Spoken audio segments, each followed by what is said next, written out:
a esto que hemos estado hablando referente a la parte de, vean que mayormente lo que se estaba tratando de darle es a entender la importancia que tiene la comunicación dentro del proyecto de desarrollo de software. Hablamos de 3 problemas claves. ¿Cuáles eran esos 3 problemas que se hablaron dentro de lo que estábamos conversando? Por favor, indíquenmelos. Hablamos de 3 tipos de problemas por lo menos.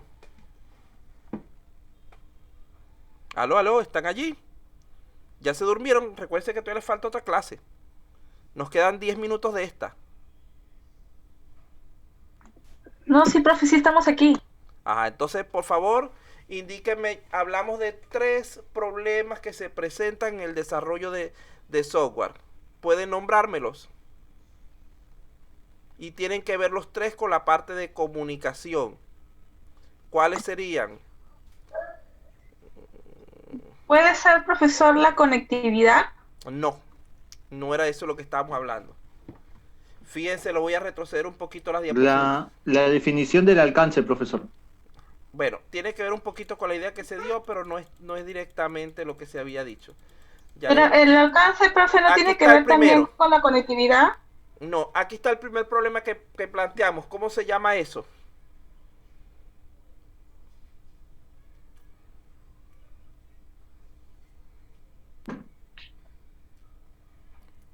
¿Qué dijimos respecto a ese problema? ¿A qué se refería? Ese que tienen en pantalla.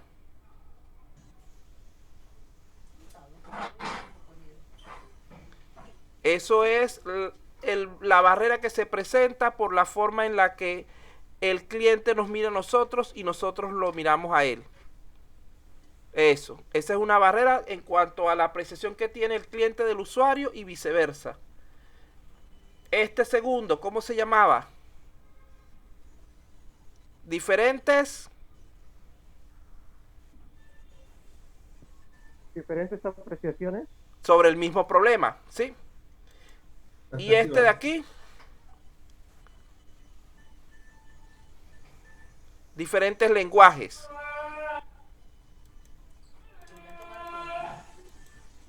Ay, apague el audio ese que le duele algo por ahí.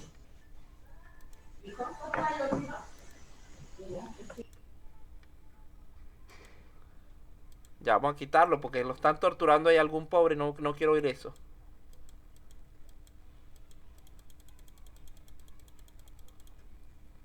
Ajá. Bueno, vamos a tratar en estos 10 minutos que quedan, por lo menos hablar de las actividades del proceso de software y el resto del contenido lo dejamos para la siguiente clase. Sí, los 3 problemas que estábamos hablando todos tenían que ver con comunicación. Entonces, cuando hablamos de las actividades en el proceso de desarrollo de software, hay 5 actividades básicas que se realizan en cualquier proyecto de desarrollo de software. Allí las tienen: comunicación, planeación, modelado, construcción y despliegue. Nosotros mayormente vamos a procurar llegar hasta la fase de modelado. Eso es lo que vamos a tratar de abarcar dentro de nuestro curso.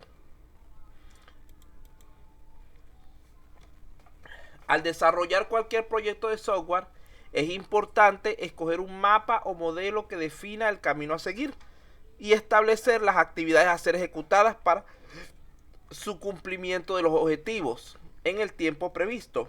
La ingeniería de sistemas ofrece diversos modelos que pueden ser utilizados, los cuales se fundamentan en 5 actividades básicas que tienen allí en pantalla. La primera de ellas, la comunicación, allí la tenemos.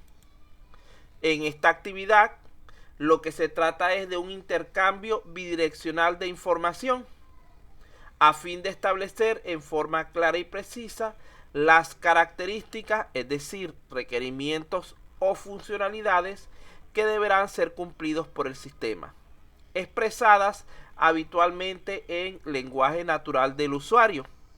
Algo que es importante recordar aquí, que el lenguaje natural del usuario es por lo general el lenguaje técnico utilizado en el negocio o dominio del problema.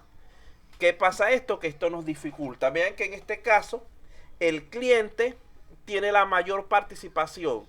Nosotros hacemos consultas, preguntas, etcétera, y lo que queremos es que él nos dé información acerca del dominio del problema, que él es el que lo tiene.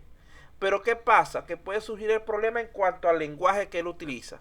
Supongamos que la aplicación que ustedes fueran a desarrollar para una clínica, para un médico, la terminología médica muchas veces resulta para nosotros difícil de comprender porque no tenemos dominio al respecto. Cuando empiezan con sarcopenia, alguna palabra que tenga que ver, esteanosis, cualquier palabra médica que se les ocurre, bariátrico, etcétera, nosotros quedamos como que así estará hablando en chino.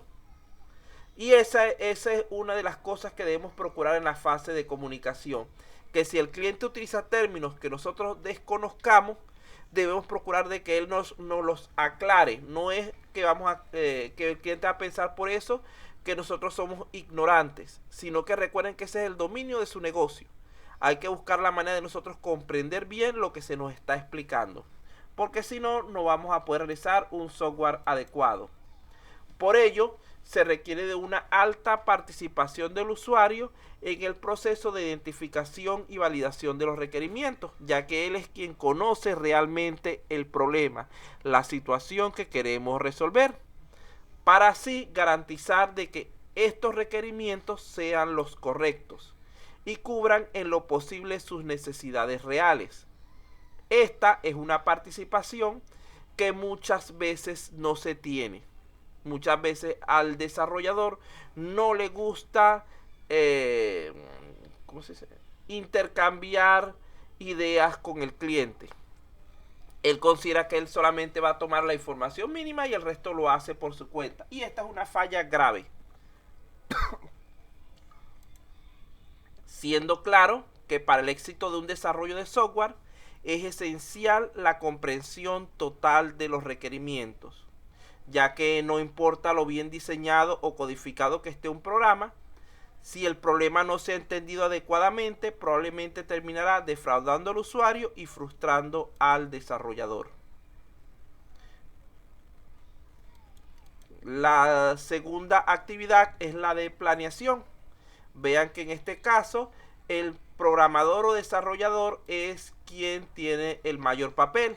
En esta etapa se usa la información obtenida del paso anterior de comunicación para convertir los requerimientos del usuario del lenguaje natural en especificaciones válidas para la construcción del sistema, es decir, el lenguaje técnico.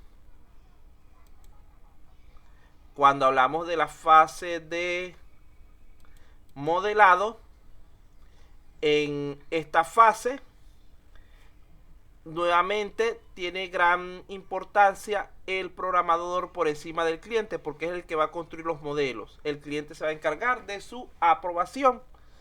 Aquí tratamos de convertir las especificaciones que tenemos en lenguaje técnico en diagramas, es decir, pasarlas al lenguaje gráfico, utilizando estándares y normas existentes como por ejemplo UML, diagrama de flujo, casos de uso, modelos entidad-relación, etc.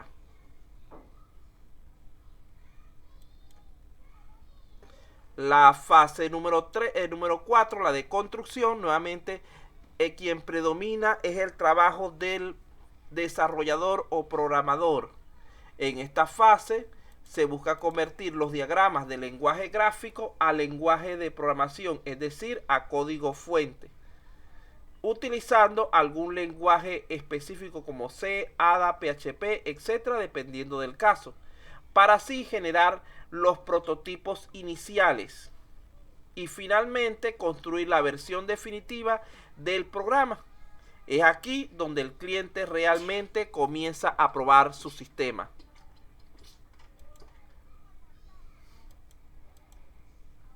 La última actividad es la de despliegue.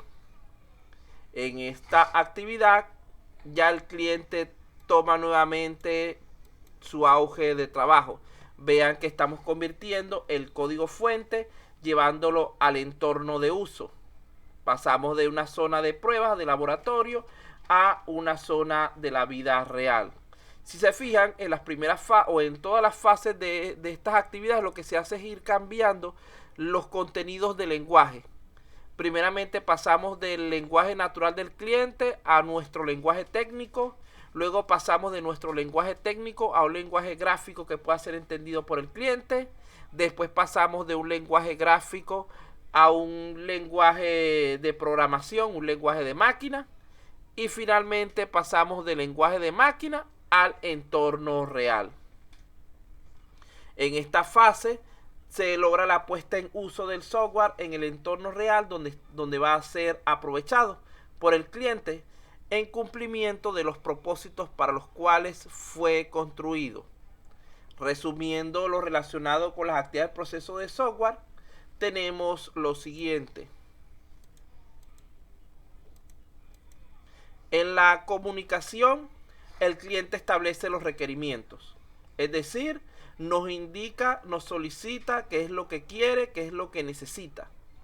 En la fase de planeación se generan las especificaciones. Aquí el desarrollador genera preguntas como qué hará el sistema o qué es lo que debo ofrecerle al cliente.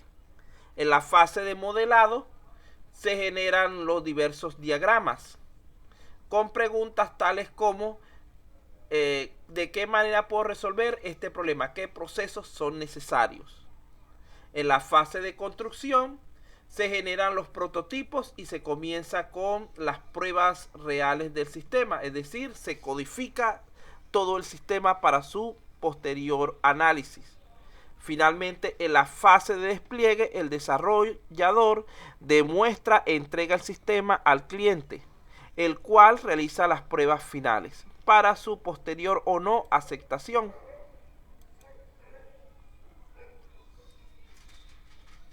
Bueno, estamos listos por el día de hoy. Vamos a dejarlo hasta aquí.